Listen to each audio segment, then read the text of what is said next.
¿Qué les? Vamos a hablar de dos temas específicos. Primero, de algo que concierne a México y a todos los mexicanos.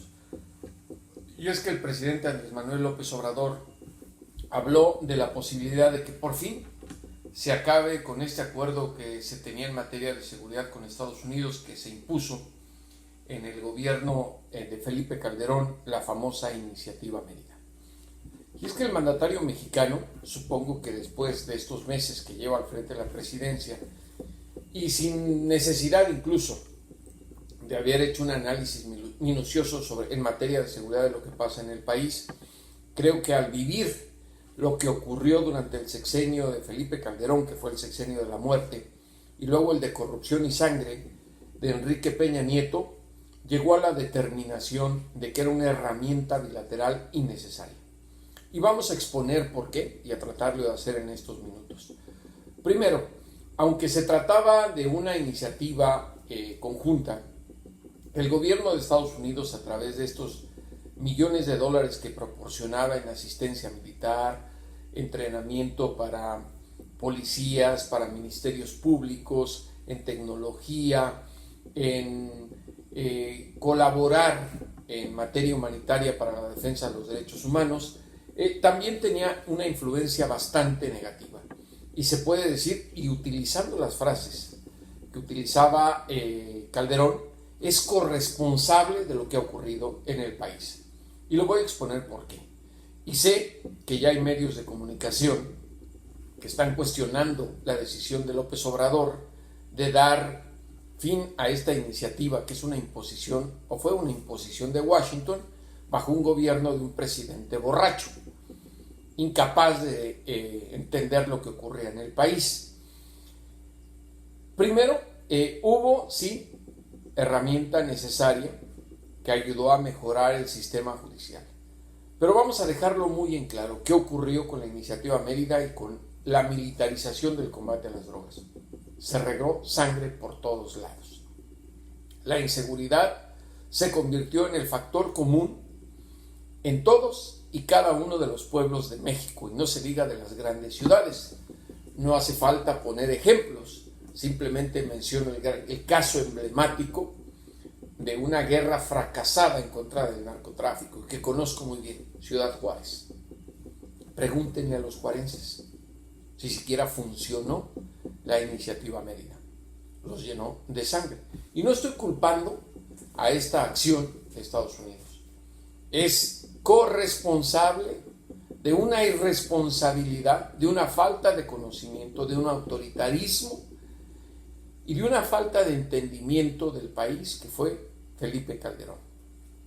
Él y todos los que lo ayudaron, Genaro García Luna, no se pueden sacudir la sangre que tienen en las manos, incluido Arturo Sarucán, el embajador que fue de México en Washington y que tanto respaldó a la Iniciativa Mérida.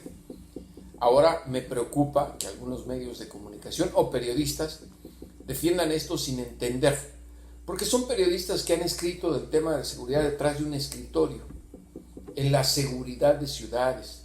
Nunca han ido al lugar donde han ocurrido los eventos trágicos que han vivido los mexicanos. Nunca han visto a un muerto en la calle. Nunca han visto el sufrimiento de las personas que pagaron las consecuencias de una guerra militarizada contra el narcotráfico. Ahora hay que ser muy honestos y claros. Seríamos estúpidos en pensar que al gobierno de Estados Unidos le interesaba o le interesa la seguridad de los mexicanos. Lo único que le interesa al gobierno de Estados Unidos es su bienestar. La Iniciativa Mérida no era para proporcionarle seguridad a los mexicanos, no seamos tontos.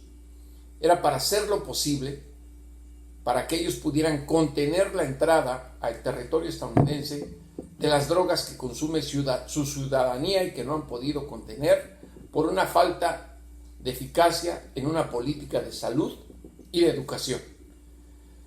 El juicio contra el Chapo Guzmán en Nueva York lo dejó muy claro. Se expusieron todas las estrategias de combate al cártel de Sinaloa por parte de la DEA y otras agencias federales de Estados Unidos.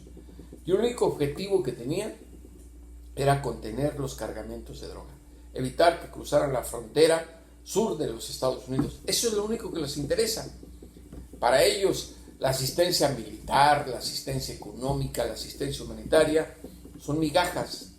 No nos ven como un socio, no seamos tontos. Ahora, defender a una iniciativa que no ha funcionado me parece tan arcaico y tan desesperado por mantener el status quo que da vergüenza.